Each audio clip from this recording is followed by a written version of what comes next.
भक्तों, ओम नमः शिवाय, श्री शिवाय नमस्तुभ्यम, जय श्री महाकाल। भक्तों, क्या आपके भी घर में कोई ऐसा बच्चा है जो आपकी बात बिल्कुल भी नहीं मानता? वो पढ़ाई में बहुत ज्यादा कमजोर है, उसके नंबर बहुत ज्यादा कम आते हैं, उसके अंदर सबसे खराब आदत तो यह है कि वो पूरे दिन फोन चलाता रहता है, या बहुत ज्यादा चिड़चिड़ा है, गुस्सा बहुत ज्यादा आता है उसको बात बात पे। तो भक्तों, अगर आपके बच्चे से रिलेटेड आपकी जो भी समस्याएं हैं, जैसी भी समस्याएं हैं, तो गुरुदेव जी ने आज के इस वीडियो में बहुत सुंदर से उपाय बताए हैं बच्चे से रिलेटेड। अगर आप इन उपाय को करते हैं तो आपके बच्चे का जो जीवन है वो बहुत ज्यादा सुखमय, बहुत ज्यादा प्रगतिशील रहेगा। जी हाँ भक्तों, गुरुदेव जी कहते हैं कि जिस भी बच्चे के कम नंबर आते हैं या किसी चीज कंपटीशन एग्जाम की तैयारी कर रहा है या अपनी नौकरी की तैयारी कर रहा है, जो बड़े बच्चे हैं उनके लिए भी गुरुदेव जी ने बहुत सुंदर सुंदर से उपाय बताए हैं। तो भक्तों, चलिए चलते हैं उपाय की तरफ और जानते हैं गुरुदेव जी ने आज के इस वीडियो में क्या बताया है, जिसको करने मात्र से आपके जो बच्चे का जीवन है वो मंगलमय हो जाएगा और वो अपने जीवन काल में बहुत ज्यादा प्रगति करेगा और जहां भी जिस भी क्षेत्र में जाएगा अपने कैरियर को लेके वो वहां पर अव्वल ही आएगा। तो भक्तों, चलिए चलते हैं उपाय की तरफ और जानते हैं गुरुदेव जी ने क्या बताया है। और भक्तों, जो भी भक्त आज हमारे चैनल में पहली बार आए हैं और मेरी आवाज पहली बार सुन रहे, चैनल कर ले सब्सक्राइब और बेल नोटिफिकेशन को ऑन कर ले, जिससे गुरुदेव जी की आने वाली अपकमिंग वीडियोस आपको मिलती रहे। तो भक्तों, सबसे पहले उपाय में गुरुदेव जी बताते हैं आपको करना क्या है। इसमें चाहिए आपको मात्र 3 बेलपत्र, 1 लोटा जल और 1 शहद की डिब्बी। अब जो 3 बेलपत्र लेंगे, इस बात का आपको स्मरण रखना है कि 3 बेलपत्र कहीं से कटे पिटे खंडित ना हो, ठीक।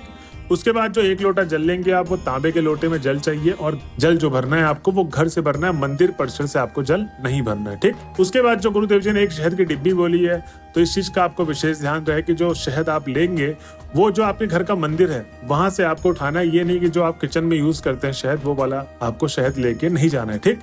अब ये उपाय करना किस दिन है, तो ये उपाय किसी भी सोमवार वाले दिन आपको करना है और जो समय काल होगा सुबह 6 बजे से लेके शाम के 8 बजे के बीच में आपको कभी भी इस उपाय को कर लेना है। जी हाँ भक्तों, गुरुदेव जी कहते हैं कि 6 से 8 के बीच में आपको कभी भी उपाय करना है सोमवार के दिन। अब आते हैं उपाय को करना कैसे है। तो भक्तों, सबसे पहले तो गुरुदेव जी बताते हैं कि जिस दिन आप उपाय करने जाएंगे तो सबसे पहले जब आप महादेव के मंदिर में पहुंचेंगे तो आपको 7 से 10 मिनट महादेव की आराधना करनी है, ठीक। 7 से 10 मिनट आराधना करने के बाद ही आपको उपाय शुरू करना है। गुरुदेव जी का ऐसा कहना है कि जो भी भक्त जाते ही उपाय को शुरू करते हैं और जो उनकी मनोकामना है वो पूर्ण नहीं होती, क्योंकि कारण ये है कि आप किस मन से गए हैं, आपके मन में क्या विचार चल रहा है, आपका मन शांत है या अशांत है, कुछ भी नहीं पता, आपने जाते ही उपाय कर लिया और ये गलत तरीका है उपाय करने का, इसीलिए जो आपकी मनोकामना है वो अधूरी रह जाती है। तो भक्तों, गुरुदेव जी यही कहते हैं जो बाकी भक्त गलती करते हैं वो गलती आप ना करें। आप जो भी उपाय सुनते हैं पहली बात तो उसको लिख ले, जब भी उपाय करने जा रहे हैं तो देख के एक बार सारी चीजें स्मरण कर ले और जब भी आप महादेव के मंदिर में जाएं तो आराधना करें 7 से 10 मिनट, जिससे आपका जो मन है एकदम शांत हो जाए, एकदम लीन हो जाए और सच्चे दिल से जो आपकी मनोकामना है भगवान भोले बाबा तक पहुंचे और आपकी जो भी मनोकामना है भगवान भोले बाबा उसको अवश्य पूर्ण करेंगे। तो भक्तों, इस तरीके से गुरुदेव जी ने बताया है तो आपको भी ऐसे ही करना है, ठीक।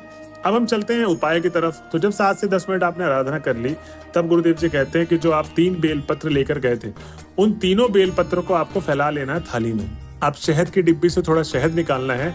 अब करना यह है कि जो बेल पत्र के बीच वाली पत्ती होती है, जैसे एक बेल पत्र में 3 पत्तियां होती हैं, तो जो ऊपर वाली पत्ती मतलब जो बीच वाली पत्ती होती है उसमें आपको शहद लगाना है 3 के तीनों बेल पत्र में, ठीक।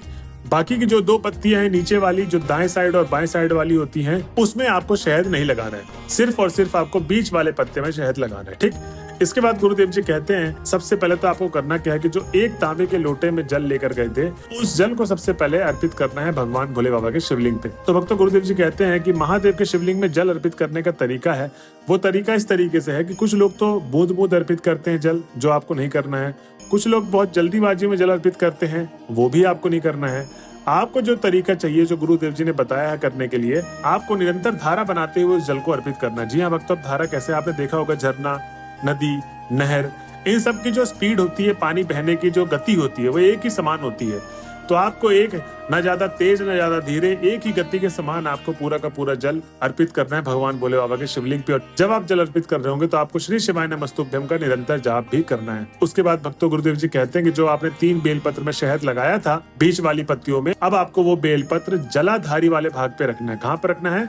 जलाधारी वाले भाग पे आपको तीनों के तीनों बेलपत्र को रख देना है। अब अर्पित कैसे करेंगे वहां पर, तो जैसे कि जहां से आपने शहद लगाया है उसी भाग से ये आपको चिपकाना है। मतलब शहद में जैसे कि आप सबको पता है चिपचिपापन होता है, ठीक। तो तो उसी वाले भाग से जहां से चिपकता है, जहां से शहद लगाया आपने, वहीं आपको जलाधारी वाले भाग पे आपको क्रमांक वाइज लंबा लंबा आपको 3 के तीनों बेलपत्र रख देना है। भक्तों, गुरुदेव जी कहते हैं कि जब आपने 3 बेलपत्र अर्पित कर दिया भगवान भोले बाबा को, अब आपको अपने बच्चे का नाम और गोत्र बोलना है। अगर आपका बच्चा साथ में गया है, उसके हाथ से आपने बेलपत्र अर्पित करवाया है, तो उसको बच्चे को क्या करना है, अपना नाम और गोत्र बोले। और जो भी आपके बच्चे से रिलेटेड जीवन में समस्याएं चल रही हैं, चाहे आपकी बात मानता है, नहीं मानता है, बहुत ज्यादा फोन चलाता है, पढ़ाई बिल्कुल भी नहीं करता है, पढ़ाई में उसके बहुत ज्यादा कम नंबर आते हैं, या उसके कैरियर से रिलेटेड कोई भी आप मनोकामना मांगना चाहते हैं, आपको वो सारी की सारी समस्याएं बोल के अपनी मनोकामना मांग ले। भक्तों, गुरुदेव जी कहते हैं कि जो भी भक्त मेरे बताए गए उपाय को इस तरीके से करता है जैसे जैसे क्रमांक वाइज मैंने बताया है, उसकी जो भी मनोकामना भगवान भोले बाबा अवश्य पूर्ण करेंगे। तो भक्तों, ये था पहला उपाय। अब हम चलते हैं अपने अगले उपाय की तरफ, जिसमें गुरुदेव जी बताते हैं कि आपको इस उपाय में चाहिए 71 चावल के दाने। जी हाँ भक्तों, अब जो 71 चावल के दाने लेंगे आप, ये उपाय करना कब है, किस दिन, रविवार के दिन करना है। ठीक, तो इस चीज का आपको विशेष ध्यान देना कि उपाय रविवार के दिन ही मात्र करें। और 71 चावल के दाने जो आप लेंगे वो कहीं से टूटे फूटे ना हो, खंडित चावल नहीं चाहिए। ठीक, उसके बाद आपको करना यह है भक्तों कि 5 समी पत्र और 71 चावल दाने को लेकर आपको सीधा चले जाना है महादेव के मंदिर पे। और जो 5 समी पत्र रहेगा उसका भी आपको विशेष ध्यान रखना है कि वो कहीं से कटा पिटा खंडित ना हो। ठीक, अब आपको सबसे पहले तो गुरुदेव जी ने जैसे बताया था पहले उपाय में भी आपको 7 से 10 मिनट भगवान भोले बाबा की आराधना करनी है, तो वैसे ही आपको इस उपाय में भी भगवान भोले बाबा देव की आराधना करनी है 7 से 10 मिनट। जब आप आराधना कर लेंगे, अब आप उपाय करने के लिए तैयार हैं। तो उपाय में गुरुदेव जी कहते हैं कि आपको उत्तर दिशा की तरफ मुख करना है। जितनी भी माताएं इस उपाय को करने गई हैं, अगर आपके बच्चे भी साथ में गए हैं तो बहुत अच्छी बात है। तो बस आपको ये करना कि जब भी आप उपाय शुरू करने के लिए तैयार हैं, तो सबसे पहले तो आपको उत्तर दिशा की तरफ मुख करना है और शिवलिंग के सामने खड़े हो जाना है। अब जब आप शिवलिंग के सामने खड़े हो गए तो गुरुदेव जी कहते हैं कि आपको अशोक सुंदरी वाले स्थान पे, जो माता अशोक सुंदरी का स्थान है, और जिन भक्तों को नहीं पता कि माता अशोक सुंदरी का स्थान कहाँ है, तो दाहिने हाथ में जो उठा हुआ भाग होता है ना, वहीं पर माता अशोक सुंदरी विराजमान होती है, जो महादेव की सबसे छोटी बेटी है। तो आपको करना यह है कि 71 चावल के दाने और 5 समी पत्र को माता अशोक सुंदरी के ऊपर अर्पित कर दें। और अर्पित करने के बाद आपका जो अगर बच्चा गया है तो उसको अपना नाम और गोत्र बोल के समस्या बोलनी है और मनोकामना मांगनी है। और अगर बच्चा आपका साथ में नहीं गया है तो आपको अपने बच्चे का नाम और गोत्र बोल के, आपको अपना समस्या बोल के, जो भी मनोकामना आपके बच्चे से रिलेटेड हो, सारी की सारी मनोकामनाएं आपको माता अशोक सुंदरी से बोल देना है। उसके बाद भगवान भोले बाबा का स्मरण करते करते आपको घर की तरफ चले जाना है। भक्तों, गुरुदेव जी कहते हैं जो भी भक्त मेरे बताए गए उपाय को इस तरीके से करते हैं, उसका बच्चा जीवन में कभी भी पीछे नहीं होगा, क्लास में अव्वल आएगा और बहुत ज्यादा तरक्की करेगा और आपकी बात सदैव मानेगा और जीवन में बहुत ज्यादा खुश रहेगा। तो भक्तों, ये थे उपाय आज के इस वीडियो में आपके बच्चे से रिलेटेड। अगर आप इन उपायों को करते हैं तो आपके जीवन काल में आपके बच्चे का जीवन हमेशा बेहतर बना रहेगा और वो हमेशा खुश रहेगा। तो भक्तों, ये थी आज की वीडियो। अगर आप वीडियो के लास्ट तक पहुंच गए हैं तो श्री शिवाय नमस्तुभ्यम लिखना ना भूले। मिलते हैं अगले वीडियो में, जब तक के लिए बने रहे हमारे चैनल में। हर हर महादेव।